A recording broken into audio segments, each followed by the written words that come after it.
গতকাল 15 আগস্টের দিন সকাল সকাল স্কুল থেকে ফেরার পথেই তোমাদের গিনির বায়না হয়েছিল আজকে সারাদিন দিদুনের বাড়ি থাকবো। সেই কথা মতোই গিনিকে নিয়ে গিয়েছিলাম ওখানে রাখবো বলে। দেখলাম প্রত্যেক বছরের মতন বাবা ছাদে যাচ্ছে পতাকা উত্তোলন করতে। ছোটোবেলায় না বাবার সাথে আমি যেতাম, এখন তো আর আমি যাই না, বড় হয়ে গেছি।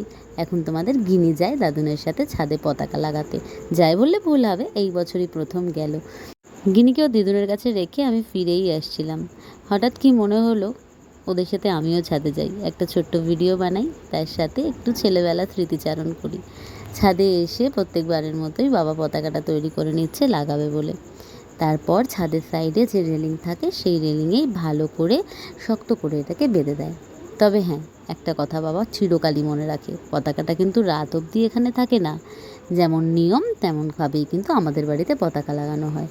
ওই যে সামনের বাড়িটা দেখছো, ওরা আগের দিন রাতেই পতাকা লাগিয়েছে। আমি অনেকবার বারণ করেছিলাম, বলেছিলাম রাতের বেলা পতাকা লাগানো যায় না, পতাকা নামিয়ে দিতে হয়, কিন্তু ওরা আমার কথা শোনেনি। কী আর করা যাবে, তাই আমরা আমাদের দিনের সকালবেলাটা এইভাবেই পতাকা উত্তোলন করে কাটালাম। আর তার সঙ্গে সঙ্গে গিনিও জীবনে কিছু নতুন অভিজ্ঞতা অর্জন করলো।